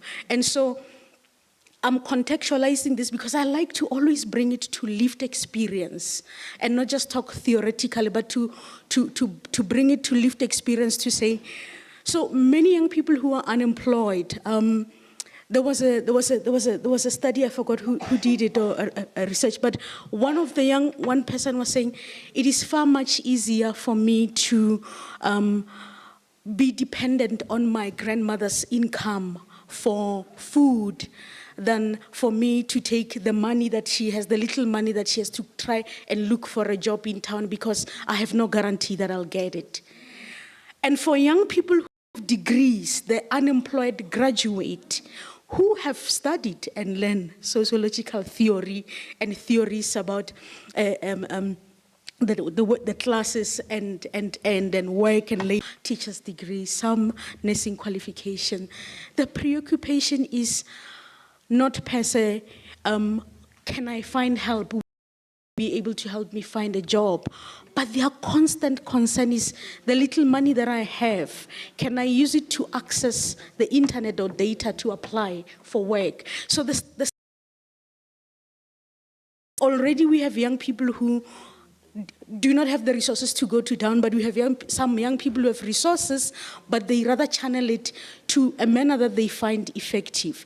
And so they have not only social barriers and economic barriers, but they have to really spend money they do not have to be able to get a form or to apply with no guarantee that they'll get that job. So for many of them, when you engage with them, when you're sitting in mining communities and there's most of these protests are led by young people and women, they are the most affected, by the way, by unemployment and access to resources. Many of them do not have access to resources. So to effectively engage, yes, maybe some of them who find jobs, who are employed, finally join unions, but also we are finding that some of them place dispute with lawyers. Some of them prefers to engage in other forms other than actively participating in union activity or seeking. All of them are not becoming unions. You still have young workers who are in auto industry who, no matter what, will belong to a union. Young who are entering Volkswagen in Garanku, a BMW in Garanku, and Nissan in Roslyn, in Pretoria, in the Eastern Cape, who know instinctually, so to speak, as it were, that when I want to belong to a union, perhaps because of the kind of union activities that are there, that we have seen happen. So, at all they are not, but the continuous, not emerging, the continuous trend, we see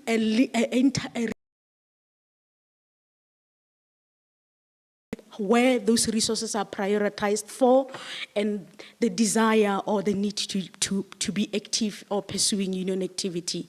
And then when it comes to the issue that was raised by about who's in terms of decolonial thinking and whose professionalism is that. I think that is, I cannot engage on. SADTU has said, Dr. Matsepe said it has taken a while to get here. So the question is the conceptualization perhaps then. How did we come to conceptualize and say professional unionism? It's an internal question perhaps, and maybe it could be handled by the contributors to that book to say whose professional unionism was it, under what context? And how did we come to locate that term within what we are discussing now, or within the book, and what it sought to do?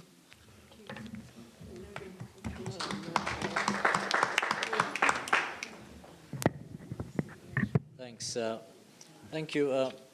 I'm going to respond to, yes, thank you for all the questions. I'm going to respond mainly to the questions around professionalism and professionalization.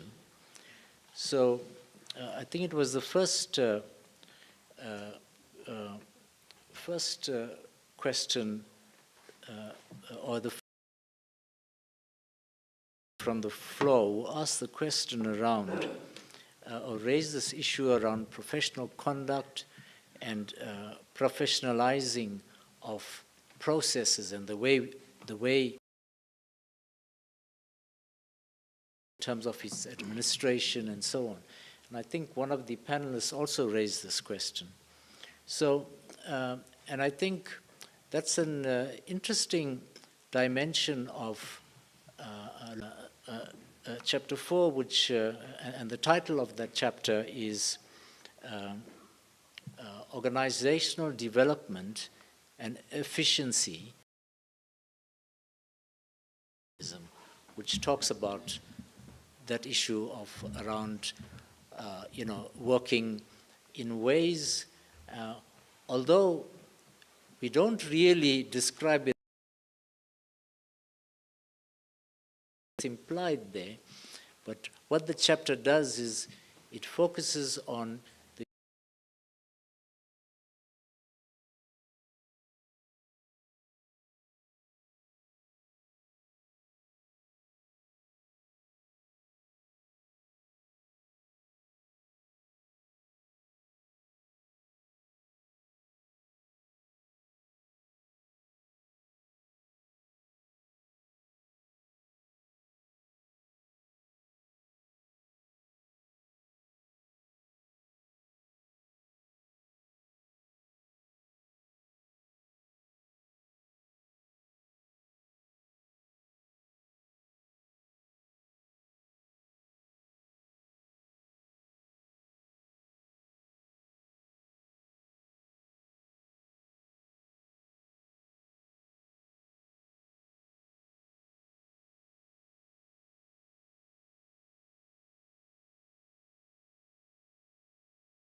that comes to mind when you talk about issues of professionalizing the work and the way we work. A related question was, I think it was the second speaker who asked, you know, who defines professionalism?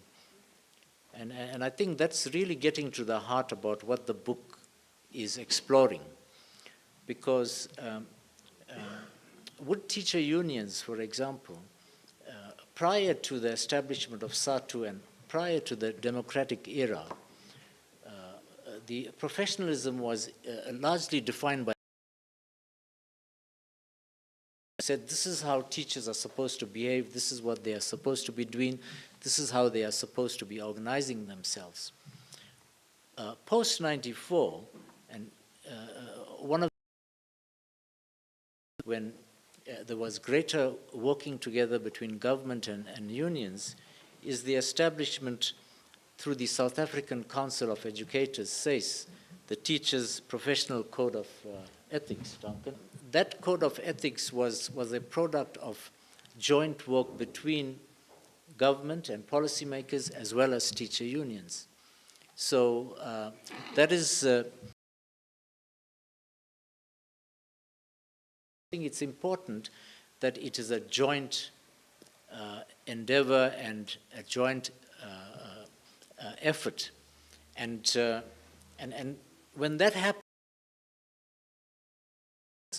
and teacher unionists can say, yes, we've been engaged in a process of professional unionism, because part of their professional work is to contribute to policy development, policies and so on, but also policies that affect their own work and what they do, how they practice, how they conduct themselves, and how these policies affect their conditions of service. The student chapter leader on, from what perspective is professionalism being defined and looked at? And I think, and he raised this issue about, is it Eurocentric, is it Afrocentric? And of course, many of you will know that this is all part of the education decolonization debate, not just in relation to schools, but in relation to higher education. And of course, one of the important things that maybe the lesson arising from this question is, when you talk about, Afrocentric knowledge and indigenous knowledge, in our context, we always talk about Ubuntu, right? The whole notion, the values of sharing and learning from each other, helping each other. And maybe that is something that this notion of professionalism that needs to take into account very, very seriously and put firmly on the agenda. Transformation question, when we talk about transforming our education system, I think the decolonization debate and issues around decolonizing the curriculum and so on should be integral to issues or when we talk about transforming education. And of course, one very important piece of work that is taking place at universities now in relation to this is the development of African indigenous languages, so that English doesn't remain the dominant language of teaching and learning in schools and in higher education. So that is a big program and project that we should all dedicate ourselves to. Yeah, thank you.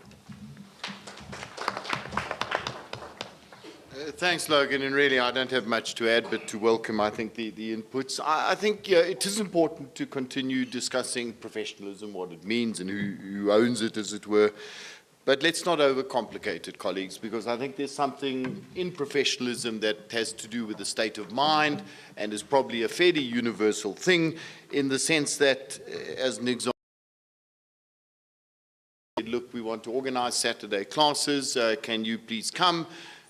Simple line as a unionist, how much am I going to get paid for it? Well, sorry, nothing. Thank you, sorry, no classes. Professional says, my interest, not important. Interests of others, much more important. I'll be there on Saturday, see you there. So, colleagues, it's up to you on a daily basis, in a sense. So thank you to our panelists. I think it is 1:15. We've made very good time. I want to thank all of you for coming. I want to thank the panelists. I want to thank again Comrade Deputy President and also David Matsepe, whose excellent chapter with Michael Cross you must.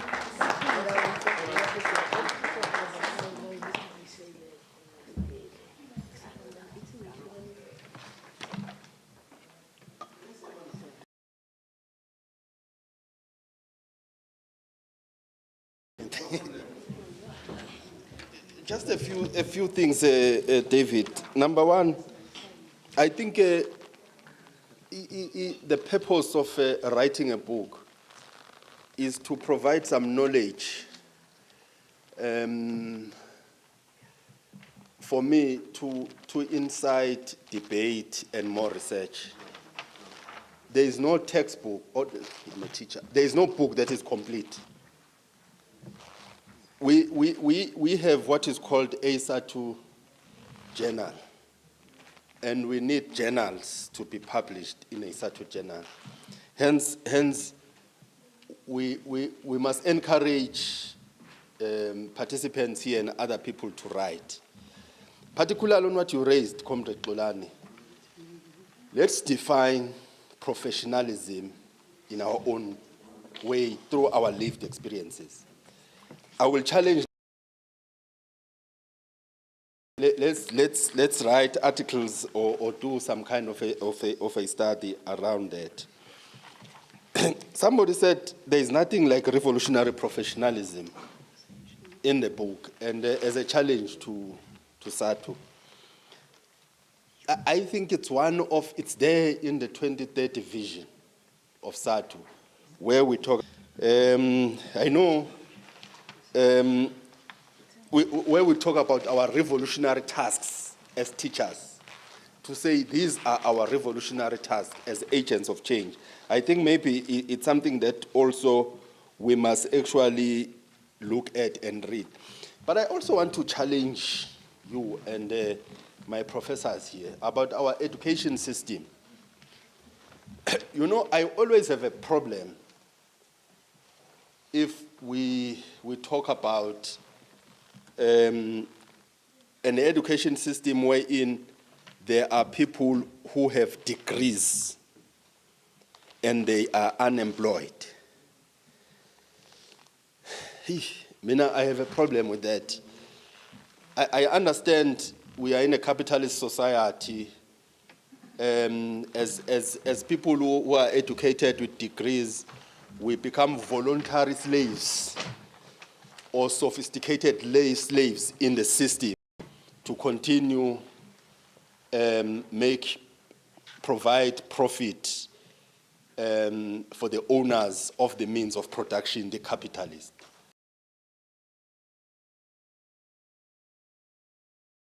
Education wherein somebody with a degree will cry foul of being unemployed, it means there is a problem with our education system. Because a degree, a basic degree, must be able to give you skills to make a living without being employed. Maybe your postgraduate degree must then provide you with specialization to whichever field you want to. But if I have done engineering, I have a basic degree in engineering, comrades, the education system must be such that I must be able to live without being employed. Sometimes in South Africa, we get excited, we promote people with the academic gowns marching on the street saying they are unemployed. It means there's a problem with our education system. Because an education system must be able to provide me with basic skills to identify means and ways to be able to live. And stop feeding to capitalism that I must be employed. It's something that we must look at as part of decolonizing our education system. That is why we cry foul. A pilot, somebody who's got a degree in pilot, I don't know what it is called, from Uganda, will come to South. Then we say they are taking away our jobs. Look at these car guards and many others who are there. They have degrees, but they are here making a living. South Africans with degrees are crying foul. They are not employed. Comrades, understand the book as a book. I don't think as SADTU we are having a discussion of voluntarily, ideologically disarming ourselves. We are not planning to leave the tripartite alliance, and we don't have such a discussion. We member of society. Our engagement is still informed by our class positioning. Thank you very much.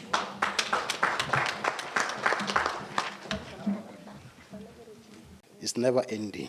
That is why we do have a knowledge gap. And we do have the so-called Journal of South African Democratic Teachers Union. It's our journal. The purpose of having this journal is to call for young emerging writers or scholars. So our program is nearing to an end. But before I can take this opportunity to call upon that, with due respect, to hand over some token of appreciation to our presenters. Thank you very much.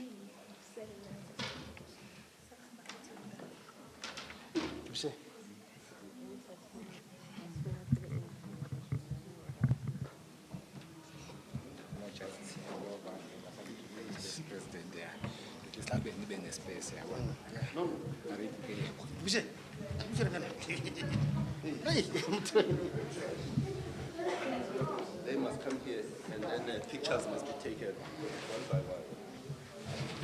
So, Babiza.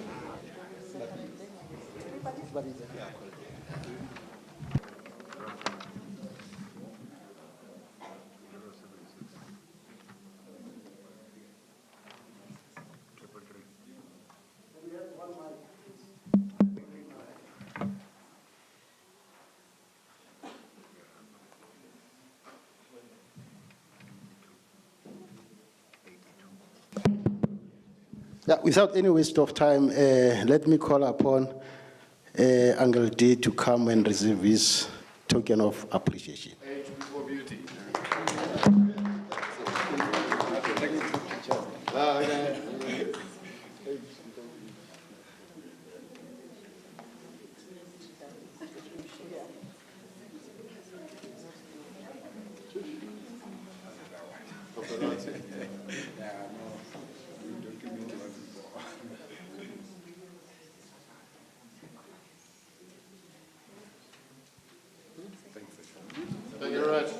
Followed by Her Excellencies Professor Chizo.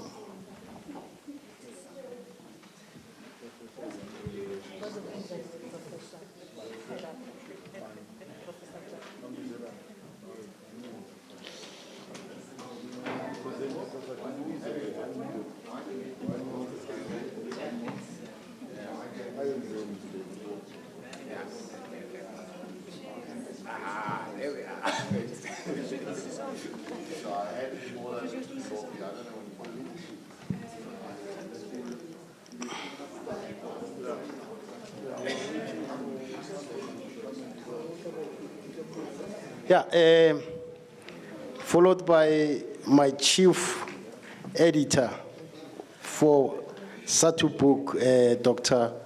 Govenda.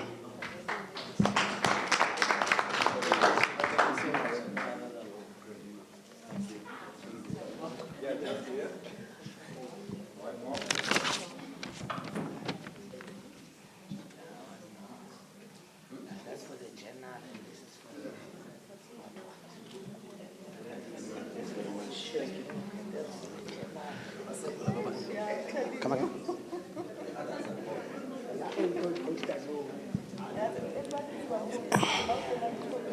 Yeah, as I was saying, our program is heading to an end. Before I can hand over to Director of Ditsela, let me just put forward that before you can leave, please just sign our attendance. Program Director ends here. And I thank you for your patience throughout my chairing. We learn by committing mistakes, heading towards perfection.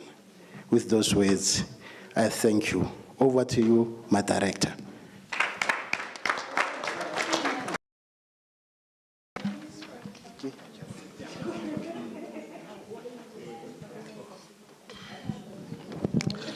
Good afternoon, comrades.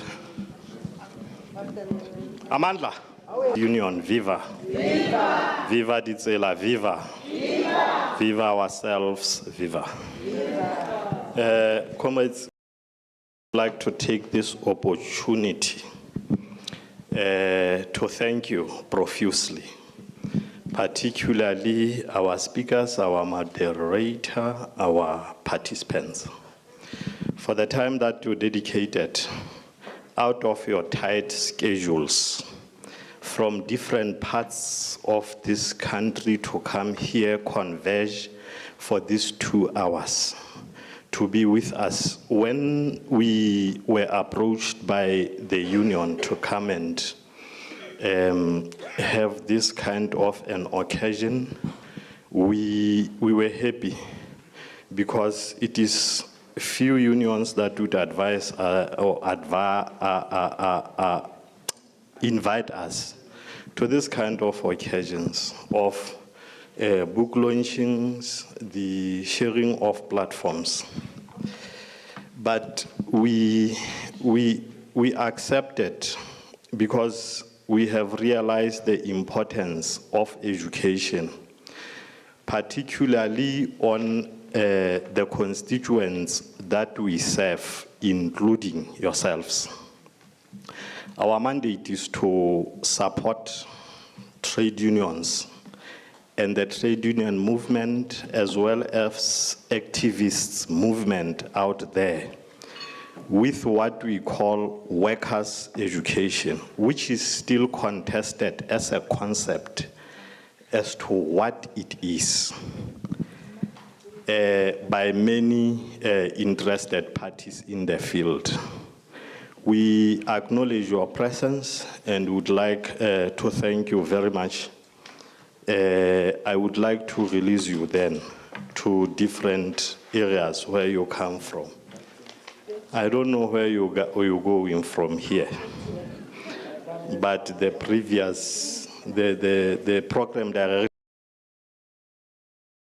have food, comrade director, lunch or something, comrade president, do you host us? Yes, lunch is served in the hotel. At least that omission, critical omission, is addressed. Thank you so much, comrade. You will go to where the lunch is served from now. Amandla.